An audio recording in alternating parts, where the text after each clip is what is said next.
that question. The Aryas and contemplatives are happy in sheltered places. Question. But at Rajagrha there are 4 other mountains.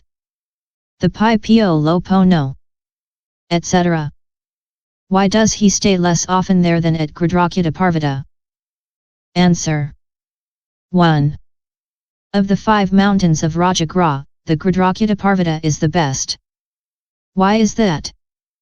Because its monastery is close to the city but difficult of access, this is why the crowds do not go there. But as it is near the city, begging is not tiring. That is why the Buddha resides frequently on the Grdhrakutaparvata and not elsewhere. 2. Moreover, it is on the Grdhrakutaparvata that the sthavira Mahakasyapa compiled the 3 baskets of the Dharma. When he had saved the beings who could be saved, he wanted, like the Buddha, to enter nirvana. In early morning, having taken his bowl and his cloak, he entered Rajagrha to beg. Then he ascended Grdhrakutaparvata and said to his disciples, "Today I will enter see nirvana without residue." Having spoken thus, he entered his house and, seated cross-legged, he perfumed his body with pure absorptions.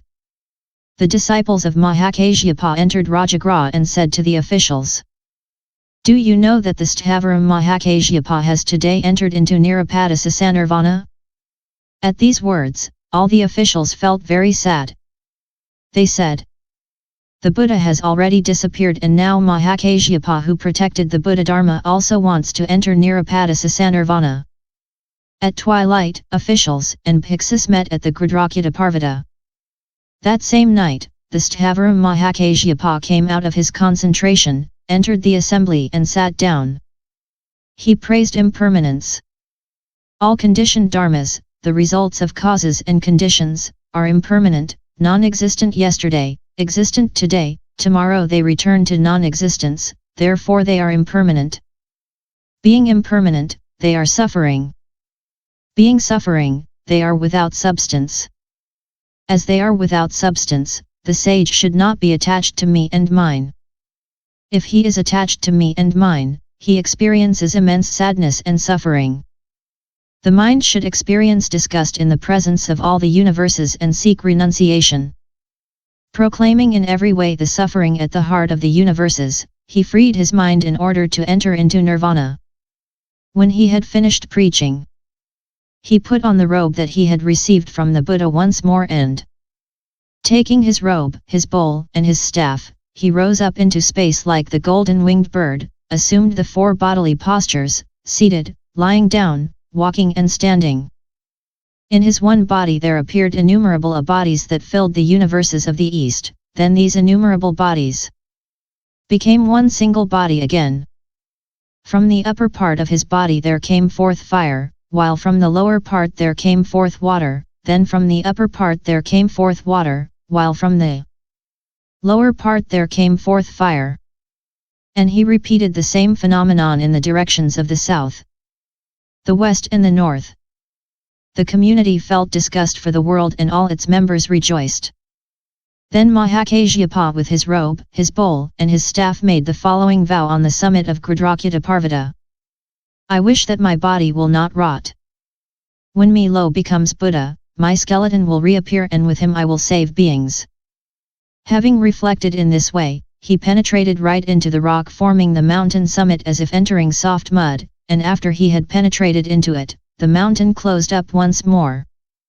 In future generations, the human lifespan will be 84,000 years and a man's height 80 feet. When the Buddha Maitreya comes, the height of the Buddha will be 160 feet, his face will measure 24 feet and his halo will be 10 li. Then, when beings learn that the Buddha Maitreya has appeared in the world, all together will embrace the religious life to follow the Buddha. When the Buddha will proclaim the Dharma in the assembly for the first time, 99 prabhedas of human beings will attain the state of Arhat and will be endowed with the 6 superknowledges. In the second great assembly, 96 prabhedas of human beings will attain the state of Arhat, in the third there will be 93 prabhedas. These in turn will save innumerable men. At that time, people will often be lazy and the Buddha Maitreya seeing men in that state, will strike grdhrakutaparvata with his fingers. Then the skeleton of mahakasyapa, clothed in his sagati, will appear and prostrate at the feet of Maitreya, rise up into space and once more manifest the transformations described above. Then the disciples of Buddha Maitreya, full of astonishment, will ask, "Who is this man? We say man, but he is so tiny. He is dressed in monk's robes and can accomplish the transformations." The Buddha Maitreya will reply, "This man is a disciple of the past Buddha Sakyamuni. He is called Mahakasyapa, he is the foremost of the bhiksus who dwell in the forest, who have no desire, are content with little and follow the strict observances. He is a great arhat who possesses the 6 superknowledges and the deliverances. During his time, the human lifespan was 100 years, births were rare and deaths were frequent. If, with his minuscule body, Mahakasyapa was able to accomplish such great things, why do you not accomplish such miracles with your great bodies and your sharp faculties?" Then the disciples, shamefully, will experience great disgust for the world, and the Buddha Maitreya, conforming with the dispositions of the assembly, will preach all the truths. Some will become arhats, non-returners, once returners, enterers into the stream. Others will plant the roots of good which will make them pratyeka Buddhas.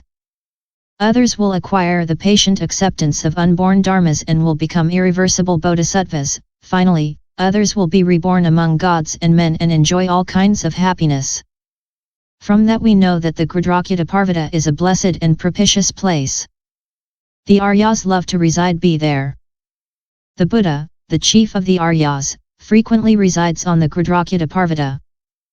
3. Moreover, the grdhrakutaparvata is the residence of Buddhas of the past, the future, and the present. Thus it is said in the Fulia Namti Litsu King, Purnama Itraya Niputra Sutra. The Buddha said to Purna, "When the Trakilio Megakilio Kosam will be burned up at the end of the Kalpa, I will return and will always stay on this mountain." But weighed down by their fetters and unable to see the qualities of the Buddha, beings will not see me. 4. Moreover, the grdhrakutaparvata is pure and fresh. It welcomes the Buddhas and Bodhisattvas of the 3 times. No place is equal to it. That is why the Buddha stays there often. 5. Moreover, the Mahayana Sutras were most often preached at the grdhrakutaparvata, rarely elsewhere. Why? Because this place is pure and constitutes a marvelous retreat. The Buddhas of the 3 times and the Bodhisattvas of the 10 directions praise and honor this place. The Devas, Nagas, Yaksas, Garudas, Gandharvas, Kinnaras, Mahoragas and other very powerful deities protect, honor, and venerate this place.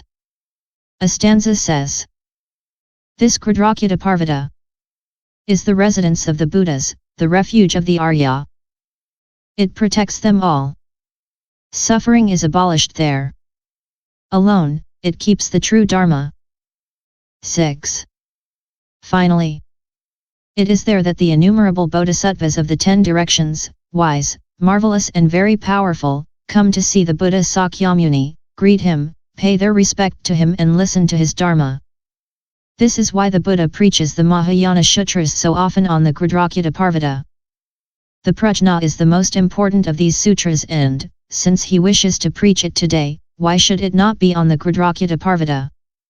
We have just explained in summary why the Buddha resides on the grdhrakutaparvata. End chapter 5.